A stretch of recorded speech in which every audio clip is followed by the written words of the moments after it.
The evening shift at the Grand Meridian Hotel moved with its usual quiet rhythm. Margaret Hayes pushed her housekeeping cart down the carpeted hallway of the 15th floor, her yellow cleaning gloves still damp from scrubbing the last bathroom.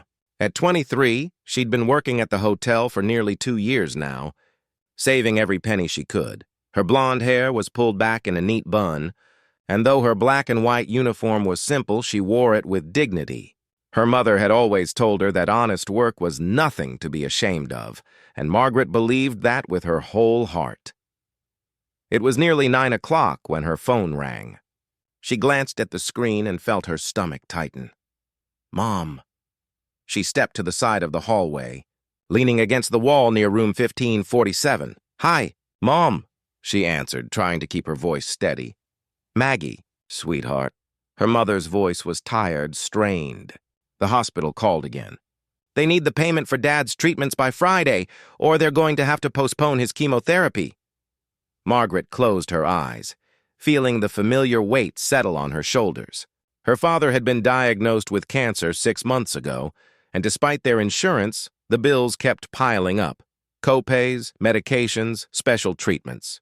She'd been sending home every extra dollar she earned. How much do we need? She asked quietly. $3,000 by Friday. I've called everyone I know, Maggie. I've borrowed from your aunt, from the church fund. I don't know what else to do.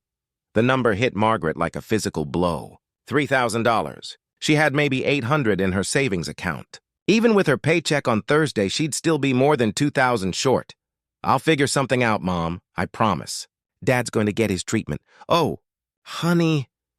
Her mother's voice broke, and that sound, her strong, capable mother crying, was what finally undid Margaret.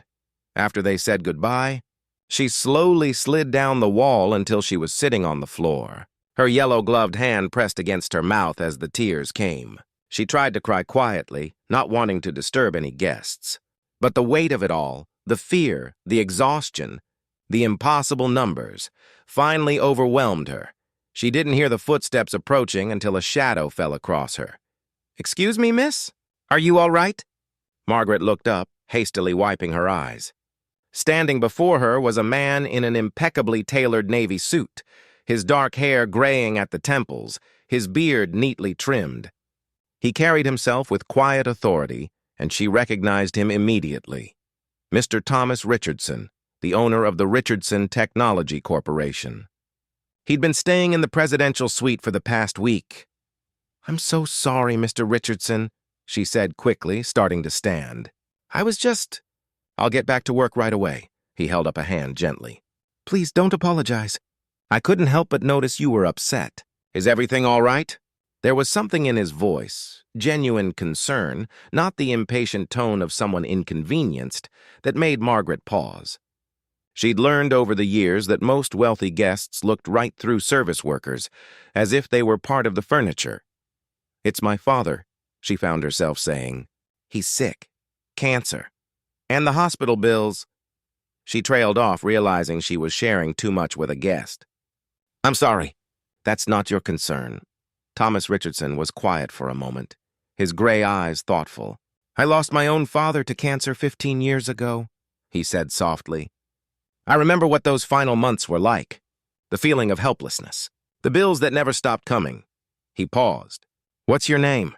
"Margaret Hayes, sir. Everyone calls me Maggie."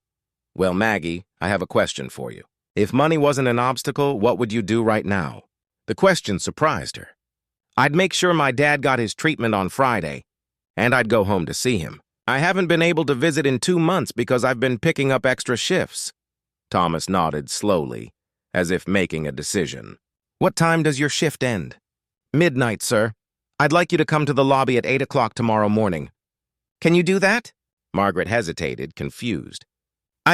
Yes, sir." "But why?" "Just trust me," he said with a small smile. 8 o'clock. The main lobby."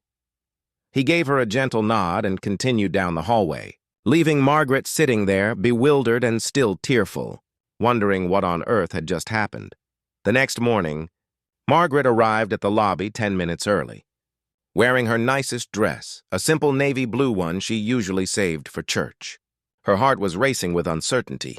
Had she misunderstood? Was she about to be fired for crying in the hallway? Mr. Richardson appeared right at 8 o'clock, this time dressed more casually in slacks and a crisp white shirt. With him was a woman in a business suit carrying a leather folder. "Good morning, Maggie," he said warmly. "This is Patricia Carlson, my personal assistant. Shall we sit?" They moved to a quiet corner of the lobby, and Patricia opened her folder. Margaret's hands trembled slightly in her lap. "Maggie," Thomas began, "I did some thinking last night about purpose and privilege and the responsibilities that come with success." He leaned forward slightly. "I built my company from nothing. I remember what it was like to worry about every dollar, to feel like one disaster could destroy everything. And I remember the people who helped me along the way." He nodded to Patricia, who pulled out a check and slid it across the table. Margaret looked down at it and felt the world tilt. The check was made out to her for $10,000. "Sir, I can't—" Her voice failed her completely. "Yes, you can," Thomas said firmly but kindly. "This will cover your father's treatments and give you some breathing room. There are no strings attached, no repayment necessary. Consider it a reminder that kindness still exists in this world." Margaret couldn't stop the tears this time. "Why?" she whispered. "You don't even know me." "Because someone showed me grace once when I needed it most," Thomas said. "A stranger gave me a chance when I was 25 and about to lose everything. He told me, 'Pay it forward when you can.' I've been paying it forward ever since." He smiled. "And because I saw a young woman sitting in that hallway, working an honest job, crying not for herself but for her father. That kind of love deserves support." Patricia handed her another envelope. "Inside is also a contact for a social worker who specializes in helping families navigate medical expenses. She's helped many of Mr. Richardson's employees over the years. And there's information about a fund we maintain for healthcare emergencies." "I don't know what to say," Margaret said, her voice breaking. "Thank you doesn't seem like enough." "Then say you'll help someone else someday," Thomas replied. "When you're in a position to extend grace to another person, remember this moment. That's all the thanks I need." He stood, and Margaret stood with him. On impulse, she hugged him, something she'd never normally do with a guest, and felt him pat her back gently like a father would. "Go see your dad," he said. "I've spoken with your manager. You have the next week off paid. Be with your family." Margaret took the train home that very afternoon. When she walked into her parents' small house with the check in hand, her mother collapsed into a chair, weeping with relief. Her father, thin and tired from his treatments, held her hand and told her how proud he was of the woman she'd become.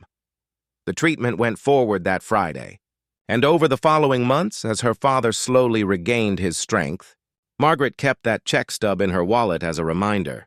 5 years later, Margaret had finished her nursing degree, funded partly by a scholarship from the Richardson Foundation, which she'd learned about through Patricia. She now worked in the oncology ward of the same hospital where her father had been treated. And whenever she saw a family struggling with impossible bills, or a patient crying alone in a hallway, she remembered Thomas Richardson's words, "Pay it forward when you can." She did, again and again, because she'd learned that the most powerful force in the world isn't money, it's the choice to see another person's pain and respond with grace. Her father recovered fully, and lived to walk her down the aisle at her wedding 3 years later. At the reception, she gave a toast about unexpected angels and the ripple effects of kindness. Sometimes, she'd see Mr. Richardson's name in the business pages, his company growing, his philanthropy expanding. She sent him a letter once, updating him on her father's recovery and her new career. He wrote back a brief note that she framed and hung in her office. "Your father's recovery is the best investment I ever made. Keep paying it forward. TR." And she did, because that's what grace does. It multiplies, spreading from one heart to another, creating light in the darkest hallways.